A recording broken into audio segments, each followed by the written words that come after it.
What's up, Western Oregon? Hope everyone is staying safe out there in these conditions. I know I've almost slipped like 12 times on the ice, so definitely be careful out there. But obviously, since I'm not able to be in the studio right now or be on the live broadcast, just wanted to give everyone a quick update on everything going on in the world of sports in our local area. We'll start with this team, Oregon men's basketball. They are red hot right now, 6 wins in a row, including the latest one over Cal. Now, this weather has affected the team in the last couple days. They were supposed to fly out to Boulder this afternoon for their next game against Colorado and then actually get the chance to practice there tonight ahead of tomorrow's game at 7:30. Instead, they practiced here in Eugene this afternoon, and they're going to try to get to Boulder later on tonight. So best wishes for them and their travel. We know how crazy and chaotic that can get right now during those conditions. Dana Altman said, though, as long as they don't slip on the ice, they'll be fine. Can't really relate there because I've been slipping and sliding everywhere. But of course, the big headline for Oregon right now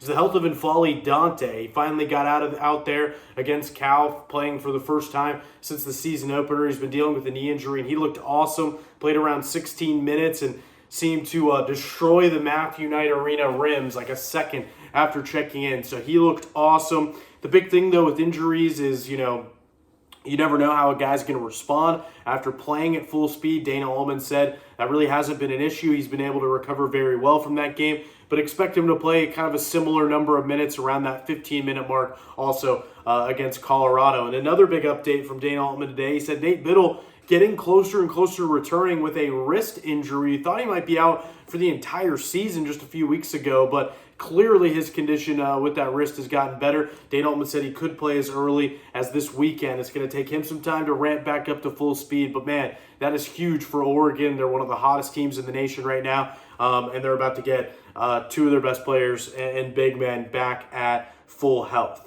So let's now shift over to Oregon State women's basketball. Man, this team has been just a joy to watch. They started 12-0, lost 2 games to the LA schools, but then bounced back this past weekend.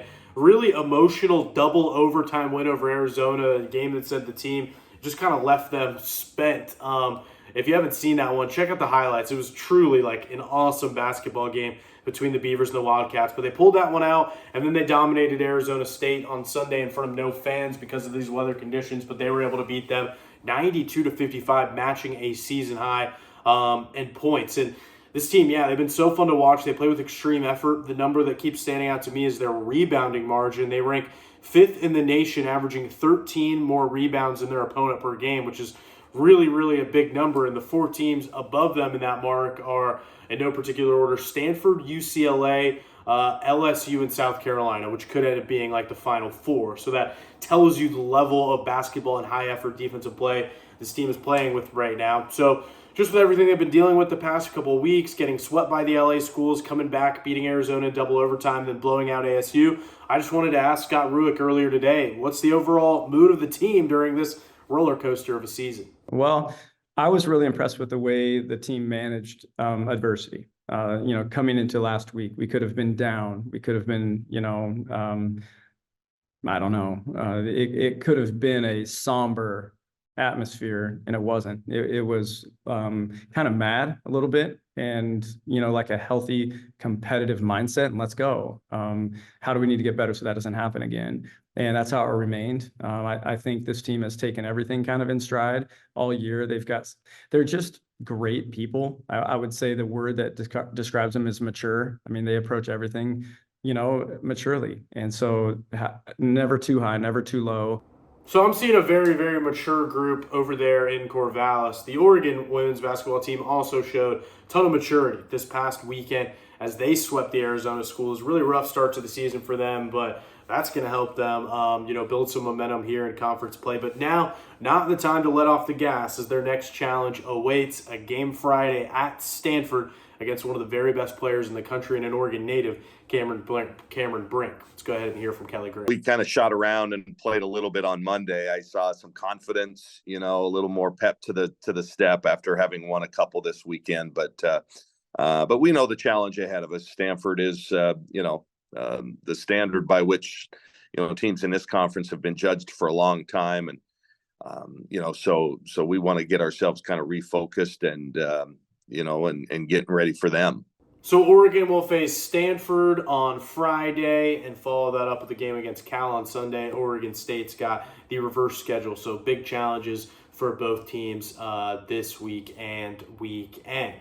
Now, the Oregon State men, they're going up against the mountain schools, Utah and then Colorado this week. Don't have a ton more information on them. They did not have a session with the media, so didn't learn a ton more about what's going on with them this week. So let's shift over to football right now. I did a long segment on Oregon State recruiting right now, what they've been able to do with the transfer portal under Trent Bray.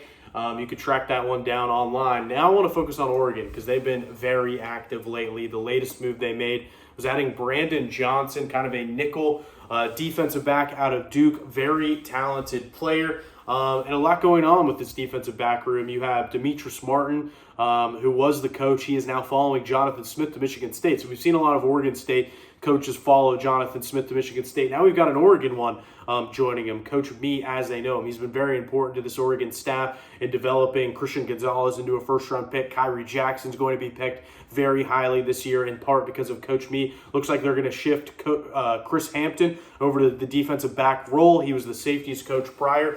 So very interested to see how all these moving parts affect the Ducks. But I think all in all, this position group, DB and D-line, I think are what are going to be the difference in whether this team can actually make a playoff next year.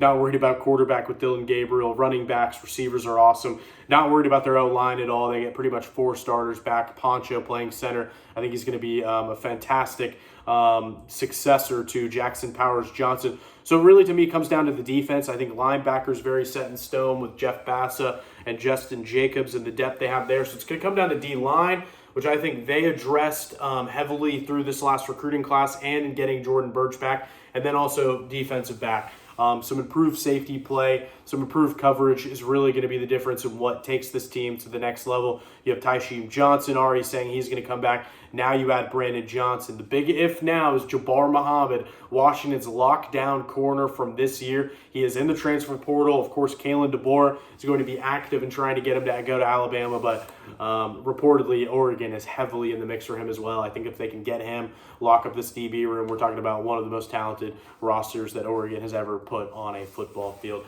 So that will wrap things up for me. Hopefully getting back to the studio soon so you don't have to see my action figures and my little trinkets here. But thank you for tuning into this sports update. See you soon.